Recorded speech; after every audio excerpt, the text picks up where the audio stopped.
जिरिहननि सामसागिरि गुन्दागिरिफ्रा जोंनि UPPL दोलो हान्जानि गारि गंसे बुख्रुबदों। हेलो एवरीवन, गोदान मोनसे भिडिअ लानानै फिन खेबसे आंनि चेनेलाव आङो फैफिनबावनाय जालायबाय।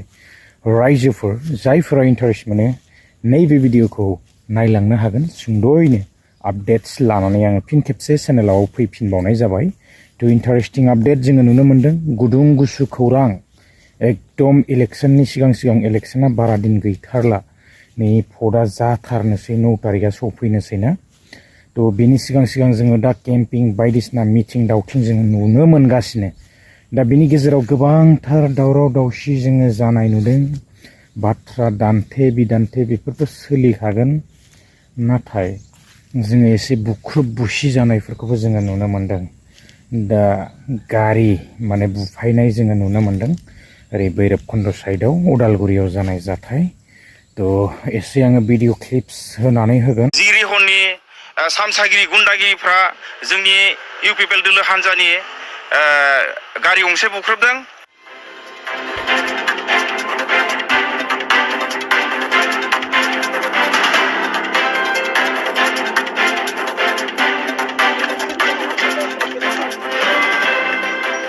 मिडिया पार्सन नोंथांमोननिसिम साबायखर बावनाय थाबाय। दिनैनि बे मैया जोंनि बे भैरबकुन्दआव इलेक्सन पार्पसाव जे जाथाय जादों आरो बे जाथायनि सोमोन्दै आं एसे बुंनो नागिरदों। मानोना मैया जिरिहननि सामसागिरि गुन्दागिरिफ्रा जोंनि UPPL दोलो हान्जानि गारि गंसे बुख्रुबदों। बे गारि गंसेया जोंनिया मिटिं जोबनानै मैया भैरबकुन्दआव जोंनि मानसिफोरखौ ड्रप खालामनो थांनायाव होसो गारि बुख्रुबदों आरो बे जाथाया थाना खाथियावनो जादों। थ' गावजों गाव मानो दिनै UPPL नो BPF नो मानो दा बेबायदि जाफिनबावखो आरोबाव। थ' बेबायदि थासारिसिम सफैनो नांलामोन ना दिनैनि दिनाव। थ' गावजों गावनो दा एकदम माने दावराव दावसि ना। थ' माथो बुंबावनो दा बेबायदिनो गुदुं गुसु बाराथ' आरो बारसिगोन। दा मा जायो जोङो नायनोसै, नाथाय बेफोरबायदिफ्रा जानो नांलामोन आरोना। सान्ति नांगौ जोंनो बयनोबो, आरो बयहाबो अधिकार दङ। बयबो मिटिं खालामनो हायो, बयबो केम्पिं खालामनो हायो।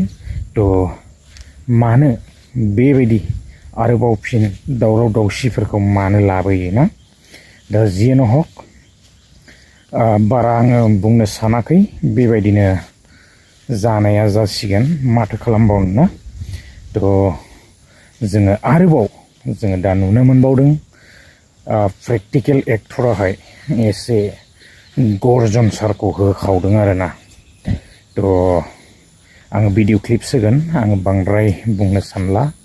थ' आजिखालि माने पलिटिक्सआवबो माने बेक्तिगत गासिबो माबाफ्रा माने ओंखारलांजोबो आरोना। सोर बेसेबां फरायनाय, सोर बेसेबां माने गियान दं, सोरहा बेसेबां मा दङ ना, गासिबो आजिखालि माने ओंखारलांजोबो। फरायनाय मानाय सोर बेसेबां रोंगौ, सोर मा रोङा ना। थ' बांद्राय बेबायदिफ्रा एसे ओंखारलाङोबा खोनानायावबो उसुबिदा खोनानाय लाङो आरोना। थ' किसुमान वार्डसफोरा माने एसे खोनानायाव बांद्राय मोजांबो खोनालाय लाङा ना।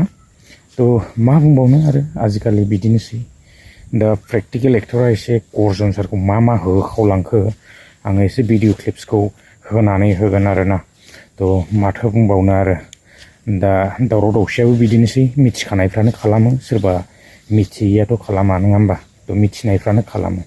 दा आं एसे भिडिअ क्लिप्सनि एबारावहाय माने एसे गरम ना आपडेट्सफोर जोङो ओंखारबोबाय थानाय नुनो मोन्दों। दा नेक्स्ट भिडिअ लोगो मोनगोन। आङो भिडिअ क्लिप्सखौ होनानै दिनैनि भिडिअखौ बेसेखिनियावनो फोजोबनो सानबाय आरोना। थ' मा जाबावगोन नेनानै थानि। इलेक्सनाथ' आरो बारा दिन गैला, भटखौ होनोसै। भटफोरा एसे थाब थाङोब्लाबो जाथारसै आरोना। थ' नेक्स्ट भिडिअ लोगो मोनगोन। गोजोन्थों, बाय। अर्जुन मुसाहारि दाङ'रिया, नों सासे मेट्रिक पासल' मानसि, जा फरायदों माखासे इग्न' अपेनाव गोजा। मेडाम सेवलि महिलारि, इक'नमिक्सआव मास्टार डिग्रि खालामनाय, रिकगनाइज इउनिभारसिटिनिफ्राय बिदि इडुकेटेड मानसिखौ बिदि जानला मोनला मार्क्सनि बिसयै, खिग्रा हासुग्रानि बिसयै, माबा फिसायनि हिनजावनि खोथा लानानै बेयाव डिबेट खालामनो फैनो नाङा आरोखि बे इंलिशल' एसे रोंगौ बेखौ बे थिउल'जि फरायनो थांनायाव रोंदों आरो बे थिउल'जि फरायनायावनो बे थिउल'जिनि प्रिन्सिपालनि ना मानिबा सोरनिबा फिसाजोखौनो गोसो थोथाबनानै लाबोदों आरोखि बिनि हिनजावा साइकेल टायार बादि गोसोम